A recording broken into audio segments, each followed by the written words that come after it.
Bien, pues buenas tardes, gracias por su atención. El tiempo es corto. Su servidor Tomás Sánchez, vengo del Centro Nacional de Prevención de Desastres del CENAPRED.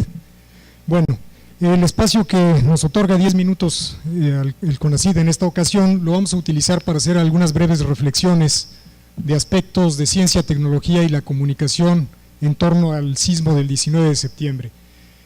Quizás una precisión de términos, vale la pena no llamarles desastres naturales.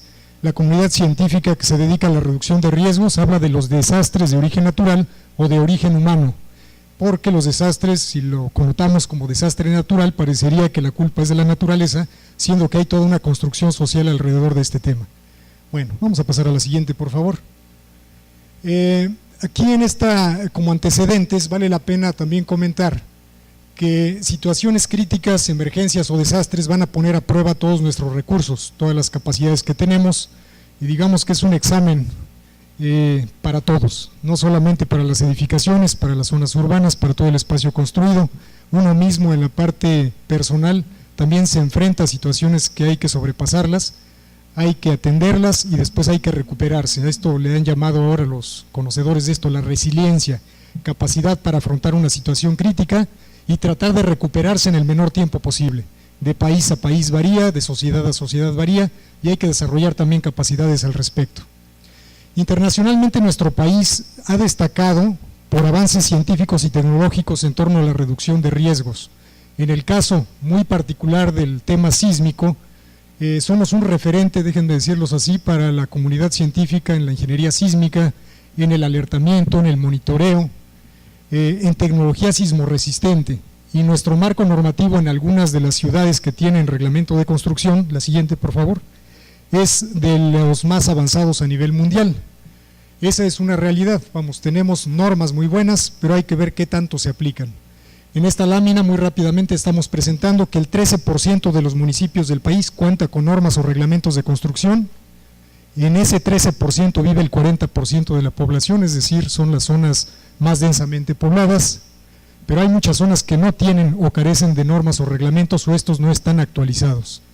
Y habría que pensar entonces, ¿el tener el mejor reglamento del mundo garantiza su cumplimiento? ¿O hasta dónde y cómo le debemos de hacer? ¿De quién sería responsabilidad? ¿Es una corresponsabilidad porque también la sociedad participa en ello? ¿O es solamente de las autoridades el implicar o poner en marcha grandes esquemas de supervisión de la norma, de cómo la vamos a aplicar, o que no se le dé la vuelta, digamos, a la construcción con las licencias, además de todo lo que sabemos de corrupción que permea en ciertas áreas u oficinas de desarrollo urbano, usos de suelo, licencias, etcétera? Entonces, por ahí hablamos en el CENAPRED también de los riesgos de la ilegalidad, ¿sí? El no cumplimiento de la norma, en muchos aspectos y no solamente en la parte geológica o sísmica, va a implicar riesgos y va de por medio la vida humana. El bien máximo tutelado de la protección civil, según los juristas, es la vida humana. Entonces estamos hablando también de condiciones serias y habría que reflexionar. Si yo estoy viviendo en una edificación que es informal, que no saqué licencia y que ahí la lleva, y si llega a colapsarse, ¿quién será el responsable de dar la cara ante la ley por las víctimas? En ese caso sería el dueño, el propietario, pero si hubo un director responsable de obra, hay una responsabilidad civil, penal y administrativa, si es que se le puede demostrar que hubo negligencia o que hizo malas cosas. Entonces es un tema serio. Siguiente, por favor, del que parece que habrá que tocarlo, digamos, desde muchos ámbitos, no es el espacio, pero solamente traigo algunos temas para la reflexión.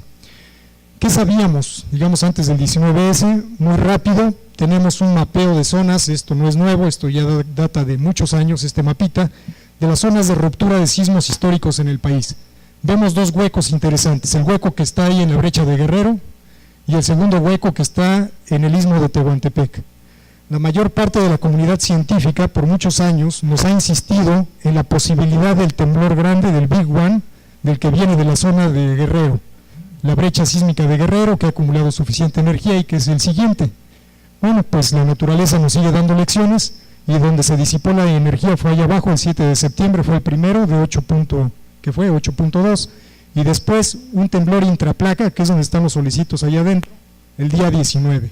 La brecha sigue ahí, pero quizás también la comunidad científica, y eso se ha escuchado de comités que se han reunido posterior al sismo, debe también de reflexionar qué tanto le estamos dando promoción o publicidad a una zona y no de manera integral a todas las posibilidades que hay de liberación de energía. La siguiente, por favor.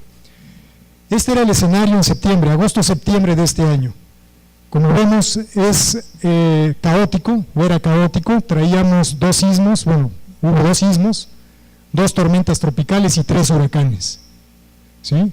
Muy cercanos a las costas, algunos entraron, teníamos áreas de inundación, teníamos declaratorias de emergencia y de desastre en algunos municipios y estados, y todavía súmenle 2 temblores.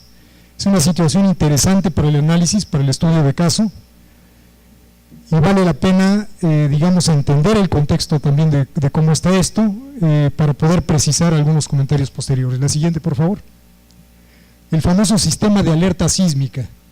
Recuerdan ustedes, por ahí una falsa alerta, después la alerta que suena y nos da varios segundos de anticipación antes de que llegaran las ondas, y después el día 19 empieza a temblar y después suena la alerta para los que vivimos en la Ciudad de México.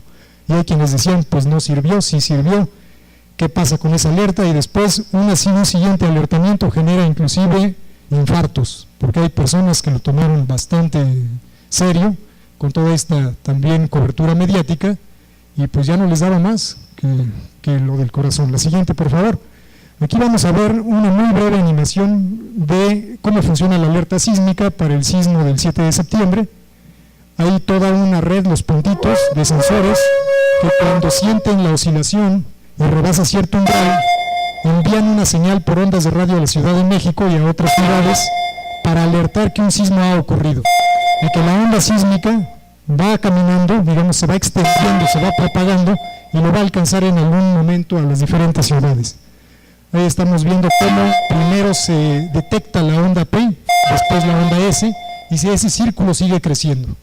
De manera que, como fue en el istmo de Tehuantepec, da suficiente tiempo de anticipación para avisar a las ciudades lejanas, no así a las ciudades cercanas. Ese concepto, que parecería muy simple desde el punto de vista de la ciencia y la tecnología, todavía no ha sido suficientemente explicado o comprendido por la sociedad a la cual está dirigido. Vamos a dejarle ahí, si no nos da tiempo. La siguiente, por favor. Inmediatamente después de este tipo de reproducciones, bueno, de alertamientos, no sé si todos lo sepan, pero en menos de 15 minutos se genera un mapa de intensidades de todo el país con apoyo de los institutos de geofísica, ingeniería y del CENAPRED.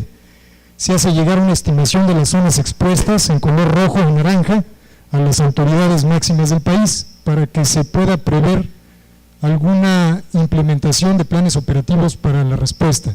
Se puede saber con cuántos gales, es decir, qué tanto se aceleró el suelo en ciertos lugares, y ahí es en donde hay que focalizar cierto apoyo, cierta ayuda. La siguiente, por favor.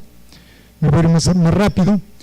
Inevitablemente, para quienes nos gusta la ciencia y la tecnología, un evento de esta magnitud que genera evidencias tanto para digamos, las obras, las edificaciones, los suelos, las laderas, nos va a dejar evidencias que son objeto de estudio, y no habría que perder de vista que con eso también se aprende. Lamentablemente hay costo de vidas humanas, pero en este caso a los geólogos, los geofísicos, los geógrafos les interesa mucho también esto, de manera que tenemos un laboratorio vivo, tamaño natural, para poder hacer una serie de estudios. La siguiente, por favor.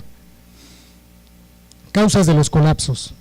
No es sorprendente para quienes somos ingenieros, en mi caso yo soy ingeniero civil de origen, después ya me distorsioné un poquito, el ver que era evidente, digamos, lo que ya conocíamos, aquellas plantas bajas que se quitaron muros y que quedaron muy flexibles, aquellos que no respetaron los linderos con el edificio vecino y hubo golpeteo, aquellos que modificaron el uso de una edificación y que le pusieron más peso. Todos estos son componentes que hacen más vulnerable una edificación, no es nuevo, ya se sabía, y hay muchos casos que son prácticamente de libro de texto y que por eso también colapsaron o porque eran edificaciones viejas. Y los reglamentos de construcción no nos obligan a que los nuevos o las nuevas versiones no obligan a que las edificaciones antiguas sean reforzadas. La siguiente, por favor. Bueno, ¿qué se echó a la mano, digamos, en este sismo? Algo importante es muchas tecnologías modernas, el mapeo inmediato georreferenciado que apareció en internet de zonas o lugares evaluados, con fotografías también, con GPS. La siguiente, por favor. Me voy más rápido. Vimos que hay una alta dependencia tecnológica, y cuando se nos va la luz, pues habría que ver cuáles son nuestras fuentes alternas de energía para poder mantener estas comunicaciones. La radio portátil siguió mostrando la efectividad en caso de emergencia o de contingencia. Hubo una experiencia exitosa del Sismológico Nacional, con quien vale la pena acercarse. Ellos manejaban su Facebook nos decían que eran 200,000 likes, que subió a 1,400,000 en poco tiempo, después de tener algunas mentadas de madre porque les decían muchos seguidores que por qué no alertaron del sismo del 19, como si el servicio sismológico pudiera saber de antemano, además de que ellos no manejan el sistema de alerta sísmica. La siguiente, por favor, ya para concluir. Bueno, el mismo secretario de Gobernación saliendo en redes y diciendo que no se haga caso a la propagación de rumores, que consultemos fuentes oficiales. Vamos, hay muchísimos temas en torno a ello. La siguiente, por favor, nos vamos a saltar varias. Temas frecuentes en la cobertura de medios. Primero, les interesa mucho a los medios, de qué tamaño fue, ubícamelo y qué profundidad tuvo. Ya preguntan la duración. Y hay muchos temas que siguen en la agenda de los medios, y vuelve a salir después, 3, 4, 5 días después, temas científicos. Bueno, ¿y qué tan grande es respecto de otros? En el pasado, ¿cuántas veces ha ocurrido? ¿Cuánta energía va a seguir temblando? ¿Alguien lo puede predecir o no? Y el famoso triángulo de la vida. Es un tema recurrente que hay que sustentarlo bastante bien, técnica y científicamente. Y ya la última, por favor. Bueno, estas son algunas ideas de cómo podríamos capitalizar el aprendizaje. Propongo que compartamos la presentación si hay interés en ella, y son temas, digamos, que dan para mucho. El Museo Universum está planteando desarrollar una sala de riesgo que le está llamando un rompecabezas llamado riesgo. Nos hace falta incluir a grupos en condiciones de vulnerabilidad, nos decían personas sordas, que para ellos no está pensado ningún sistema de alerta sísmica, por ejemplo, ¿no? Y no voy digamos, a gastar más tiempo porque ya estamos al límite, y sigue mi compañera Ana Shelley, que nos va a seguir platicando de temas de riesgo. Bueno, muchas gracias y buenas tardes. Muchas gracias, Tomás.